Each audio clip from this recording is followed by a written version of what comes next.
Most people probably know Corey Feldman as being a child actor who co-starred in a crap ton of gems from the 1980s. This includes Gremlins, Stand By Me, The Lost Boys, and more. Oh, and he loves Michael Jackson. Like, a lot.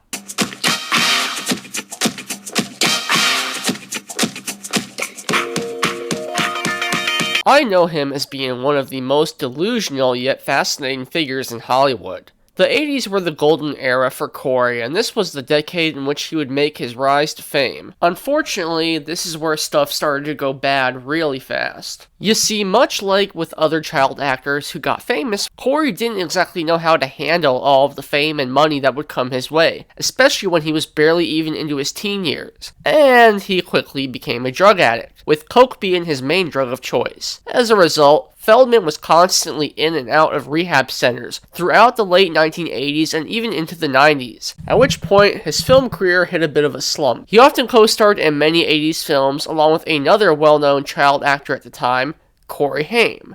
The duo also became close friends and were often referred to as the two Coreys. Okay, so just a quick little disclaimer here. I've done as much digging on the subject as I possibly could because I wanted to be able to explain the story as accurately as possible. That being said, certain portions of the whole ordeal are a bit murky and very much anecdotal. Sadly, with Corey Haim's passing, all we're left to go off of is Feldman's version of what happened. And listen, I'm not picking a side here, and I'm going to try and remain as neutral as possible, but I have to say, I'm not 100% sure just how credible Corey Feldman really is when it comes to, well, a lot of the stuff he says. I can most certainly feel empathetic towards the man, as what happened when he was a child was not his fault. I can't speak too much on the subject because YouTube would probably not like it very much, and I'm not trying to get banned here. But let's just say there were certain allegations made by both Feldman and Haim regarding sexual abuse by certain male figures in Hollywood. And not just by actors, but also studio executives as well. This is also part of the reason why the two ultimately ended up having a falling out, as Haim blamed Feldman for a lot of what happened, and for basically being the one who roped him into all of this. Regardless, it was known that both child actors also had issues with drug addictions. Something that did not sit well with many people was Corey Feldman teasing the release of the names of the people who allegedly abused them both, which he did so by releasing his documentary.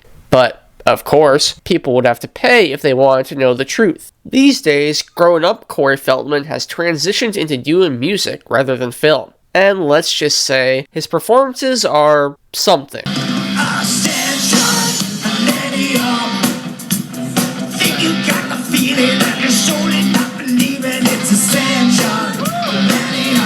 Corey Feldman joined Limp Bizkit's 2024 Loserville tour as a featured performer. He also had his own band named Corey Feldman and the Angels. Apparently, Feldman is known to, well, be a bit condescending and micromanages his band quite a bit. And frequent crash outs are not uncommon. His appearance on the Today Show definitely made an impression.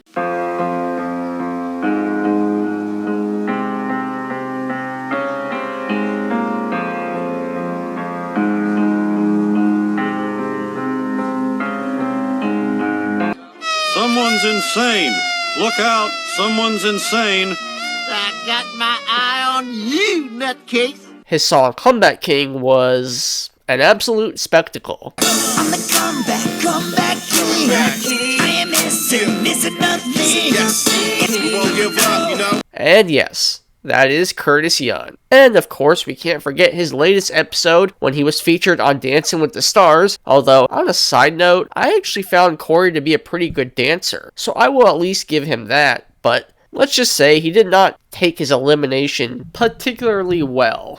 This is probably also a good time to mention Corey's Angels, and yeah, this is where things start to get a tad creepy. You see, Corey had this, I'll just call it rehabilitation program. Yeah, so this was basically designed to support and showcase young women that Feldman described as, quote, lost, and also wanted to get into the entertainment industry. It's like he describes them, though, as orphan kids that he's taken in and raising them or whatever. But the thing is, these are grown-ass women. The whole thing just feels icky and almost predatory in a way. Like, you can tell right away that he's totally exploiting these women. He's not even remotely subtle about it either. I know that angels have probably saved me once or twice in my life, and I like helping them as well. That's why I created Corey's Angels, as a way to help girls who are like kind of lost and needed to find their way to get their opportunities, their dreams, and make them reality. Sure, yeah, we'll go with that, Corey. And there you have it, folks. So I view Corey as being a similar case to Seagal when it comes to my overall views of the guy.